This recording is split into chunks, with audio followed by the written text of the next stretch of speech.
हरिओम।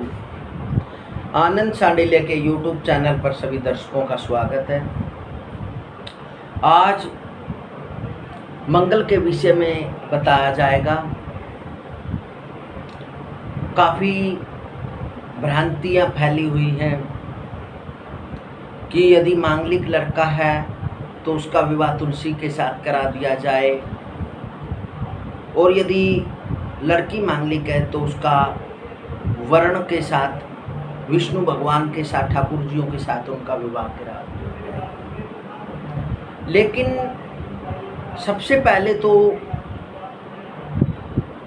मंगल का तभी उपाय करें जब आप पूर्ण रूप से कुंडली में डिक्लेयर कर दिया जाए कि आप मांगलिक हैं। क्योंकि एक भाव में मंगल, द्वितीय भाव में मंगल, सप्तम भाव में मंगल और अष्टम भाव में मंगल और द्वादश भाव में मंगल बैठने से मांगलिक डिक्लेयर न करें। क्योंकि यदि मंगल मेष राशि का लगन में विराजमान है, वृश्चिक राशि का मंगल चतुर्थ भाव में और मकर राशि का मंगल सप्तम भाव में और कर्क राशि का मंगल अष्टम भाव में और धनु राशि का मंगल यदि द्वादश भाव में, तो मांगलिक दोष भंग हो जाता है। और यदि लड़की की कुंडली मिलाते समय और लड़के की कुंडली में जिस भाव में लड़की मांगलिक है उसी भाव में लड़के के कोई शनि, मंगल या कोई राहु पापी ग्रह बैठ जाता है तो तब भी मांगलिक दोष भंग हो जाता है। दूसरा, यदि मंगल और राहु साथ में बैठ जाते तो मांगलिक दोष भंग हो जाता है।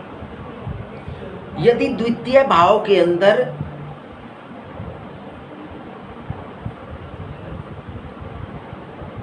चंद्रमा और शुक्र का योग हो तो तब भी मांगलिक दोष भंग हो जाता है।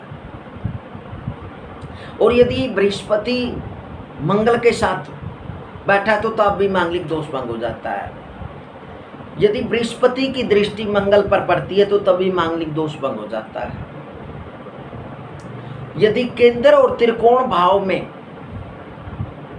शुभ ग्रह बैठे तो तब भी मांगलिक दोष भंग हो जाता है। या सप्तमेश का मालिक सप्तम में बैठा हो तब भी मांगलिक दोष भंग हो जाता है। और यदि मंगल उच्च का हो या स्व क्षेत्रीय हो या स्व राशि में बैठा हो या उच्च का हो या अस्त हो गया हो तो तब भी मांगलिक दोष नहीं होता, मांगलिक दोष भंग हो जाता है। इन सारी चीजों को देखकर ही मांगलिक निश्चित करें। और यदि कुंडली मिलाते समय गुण 28 से अधिक मिले तो तब में मांगलिक दोष भंग हो जाता है। अनेक बातों को देखकर मांगलिक डिक्लेयर करें। और इस वीडियो के माध्यम से भी जिसकी कुंडली में जिस प्रकार बताया है, यदि इसी प्रकार ग्रहों का विराजमान है, बैठे हुए हैं, तो उसी के अनुसार ही अपनी कुंडली को मांगलिक घोषित करें। हरिओम हरिओम।